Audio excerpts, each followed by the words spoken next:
அருணாச்சலனாலும் இந்த திரவிய பொருள் கொண்டு வர்ற போது சொன்னாங்கன்னா போய் யாராவது கொண்டு வராங்களோ அவங்களுக்கெல்லாம் ஒரு பாக்கியம் புண்ணியம் புண்ணியம் 10 பேர் போயிருந்தாலும் கற்றுக்கொள்வதற்கு அந்த அளவுக்கு அந்த திரவிய பொருட்களை ஏற்பாடு செய்ய ஒரு விழா குழு இப்பொழுது அன்னையினுடைய திருக்குண்டத்தை சமர்ப்பிக்க கொண்டு வந்து கொண்டிருக்கிறார்கள்.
நேரடி ஒளிபரப்பு ஈரோடு சுவை தொலைக்காட்சி மூலம் நேரடியாக ஒளிபரப்பிக் கொண்டிருக்கும்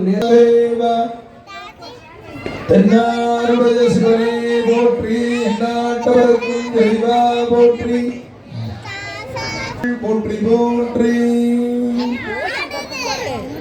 பண்பொருந்தி வாழ்பவருக்கும் மாதீர்த்த வேதியர்க்கும் விண் பொருந்து தேவர்க்கும் வீடு பேராய் மேகூர் அருள்மிகு பெரிய மாரியம்மனுடைய திருக்கோயிலுடைய அட்டமந்தன மகா கும்பாபிஷேக பரிஞ்சான பெருவிழாவானது நேற்றைய தினம் துவங்கி இன்றும் நாளையும் சிறப்பாக நடைபெற்றுக் கொண்டிருக்கிறது.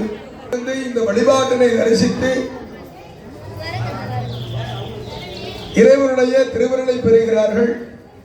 ஆன்மாக்களாகிய நாம் அஞ்ஞானத்தை நீங்கி மெஞ்ஞானம் புலப்படும் வண்ணமாக செய்ய வேண்டும் என்று நாம் நிர்பந்தித்து அந்த இடத்திலே செய்யக்கூடிய நேரத்திலே நாள் நட்சத்திரம் எதுவும் பார்க்காது செய்யக்கூடிய என்பது அந்தரிதம்.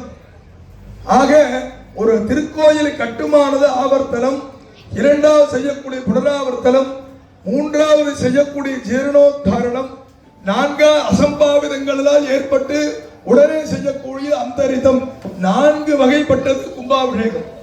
கும்பாபிஷேகம் பண்றாங்க 12 வருஷத்துக்கு ஒரு தடவை பந்தல் போட்டு யாகமெல்லாம் பண்ணி அருமையா அன்னதானம் போட்டு சிறப்பா செய்யறது மட்டும் கும்பாபிஷேகம் கிடையாது. கும்பாபிஷேகம் இதெல்லாம் தான் முக்கியம். கும்பாபிஷேகத்துடைய அங்கமாகத்தான் வேத